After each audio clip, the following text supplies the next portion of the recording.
ಜಯಂತಿ ಕಿಚನ್ಗೆ ನಿಮ್ಗೆಲ್ಲ ಸ್ವಾಗತ. ಇವತ್ತು ನಾವು ಸಾರಿನ ಪುಡಿ ಮಾಡೋಣ. ಸಾರಿನ ಪುಡಿ ಮಾಡಲಿಕ್ಕೆ ಮೆಣಸಿನಕಾಯಿ 1.5 kg, ಧನಿಯಾ 1 kg, ಜೀರಿಗೆ 3/4 kg, ಮೆಂತೆ ಅರ್ಧ ಬಟ್ಟಲು, ಸಾಜೀರಿಗೆ ಅರ್ಧ ಬಟ್ಟಲು, ಅರಿಶಿನ ಕೊಂಬು ಪುಡಿ ಮಾಡ್ಕೊಂಡಿದ್ದೀನಿ ಅರ್ಧ ಬಟ್ಲು, ಗಸಗಸೆ ಅರ್ಧ ಬಟ್ಲು, ಯಾಲಕ್ಕಿ ಸಿಪ್ಪೆ ಅರ್ಧ ಬಟ್ಲು, ಮರಾಠ ಮೊಗ್ಗು 20 ರಿಂದ 25, ಚಕ್ಕೆ ಅರ್ಧ ಬಟ್ಲು, ಮೆಣಸಿನಕಾಳು ಅರ್ಧ ಬಟ್ಲು, ಸಾಸಿವೆ ಅರ್ಧ ಬಟ್ಲು, ಇಂಗು, ಕರಿಬೇವು ಒಣಗಿಸ್ಕೊಂಡಿದ್ದೇನೆ, ಉದ್ದಿನ ಬೇಳೆ ಅರ್ಧ ಬಟ್ಲು, ಕಡಲೆ ಬೇಳೆ ಅರ್ಧ ಬಟ್ಲು, ಎಣ್ಣೆ ಒಂದ್ ಸ್ವಲ್ಪ.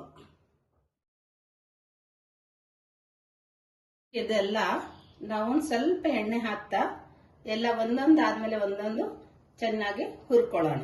ಮೊದಲಿಗೆ ಧನಿಯಾ ಹಾಕೊಳ್ಳೋಣ.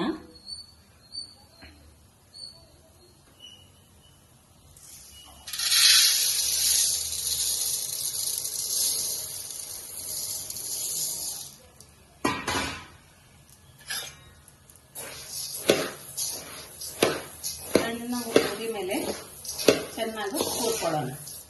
ಈಗ ಧನಿಯಾ ಚೆನ್ನಾಗಿ ಹುರಿದಾಗಿದೆ, ಚೆನ್ನಾಗಿ ವಾಸನೆ ಬರ್ತಾ ಇದೆ. ಈ ತರ ಉರಿಬೇಕು. ಈಗ ಧನಿಯಾ ತಕ್ಕೊಂಡು ಜೀರಿಗೆ ಹಾಕೊಳ್ಳೋಣ. ಹುರಿದಿದ್ದ ಧನಿಯಾ ಒಂದು ಡಬ್ಬಿಗೆ ಹಾಕೊಂಡಿದ್ದೀನಿ. ಈಗ ಜೀರಿಗೆ ಹಾಕ್ತೀನಿ. ಜೀರಿಗೆ ಹುರಿತಾ ಇದ್ದೀನಿ.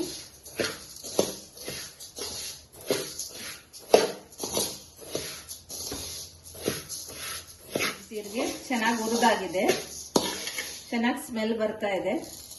ಈಗ ಇದು ಡಬ್ಬಿಗೆ ತಕ್ಕೊಂಡು ಉಳಿದಿದ್ದ ಸಾಮಾನು ಹುರ್ಕೊಳ್ಳೋಣ. ಕೊಂಬು ಹುರ್ಕೊಳ್ಳೋಣ.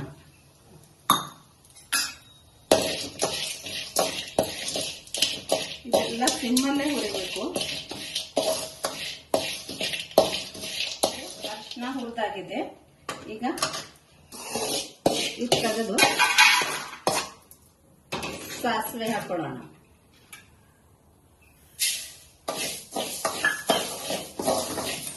ಈಗ ಸಾಸಿವೆ ಹುರಿದಾಗಿದೆ.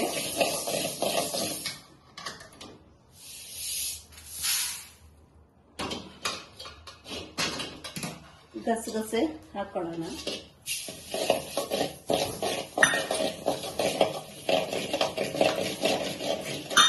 ಗಸಗಸೆ ಹುರಿದಾಗಿದೆ. ಈಗ ತಕೊಂಡಿದ್ದೀನಿ. ಸ್ವಲ್ಪ ಎಣ್ಣೆ ಹಾಕೊಂಡು ಹಿಂಗ್ ಹಾಕೊಳ್ಳೋಣ.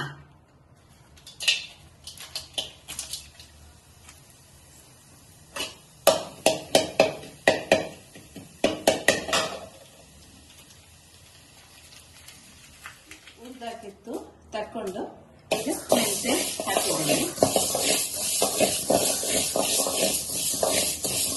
ಚೆನ್ನಾಗಿ ಬ್ರೌನ್ ಆಗೋ ಮಟ್ಟ ಮಾಡಬೇಕು.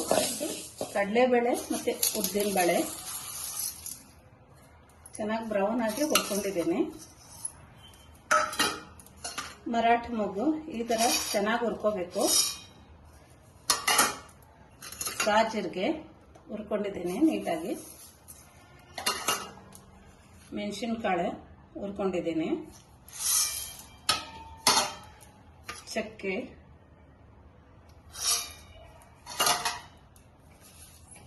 ಸಿಪ್ಪೆ ಬಿಡಿಸಿದ್ದು ಎಲೆ.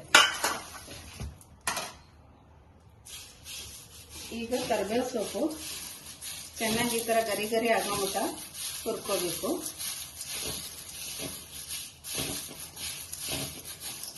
ಈಗ ಇದು ಹುರ್ಕೊಂಡಾಗಿದೆ. ಈಗ ಮೆಣಸಿನ್ಕಾಯಿ ಚೆನ್ನಾಗಿ ಹುರಿದಾಗಿದೆ. ಈಗ ಇದೆಲ್ಲ ಹುರಿದಿದ್ದೆಲ್ಲ ಸಾಮಾನುಗಳು ಮತ್ತು ಮೆಣಸಿನ್ಕಾಯಿ ಮಿಕ್ಸಿನಿಗೆ ಹಾಕೊಂಡ್ ಬರೋಣ. ಇಲ್ಲ ನೀವು ಇದರ ಅರ್ಧ ಭಾಗ ಅಥವಾ ಕಾಲ್ ಭಾಗ ಮಾಡಿದ್ರೆ ಮನೆಯಲ್ಲಿ ಮಿಕ್ಸಿಗೆ ಹಾಕಬಹುದು.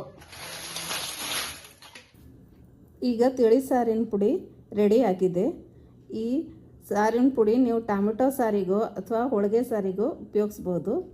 ಈ ವಿಡಿಯೋ ನಿಮಗೆ ಇಷ್ಟ ಆದರೆ ಲೈಕ್, ಶೇರ್ ಆ್ಯಂಡ್ ಸಬ್ಸ್ಕ್ರೈಬ್ ಮಾಡಿ. Thank you.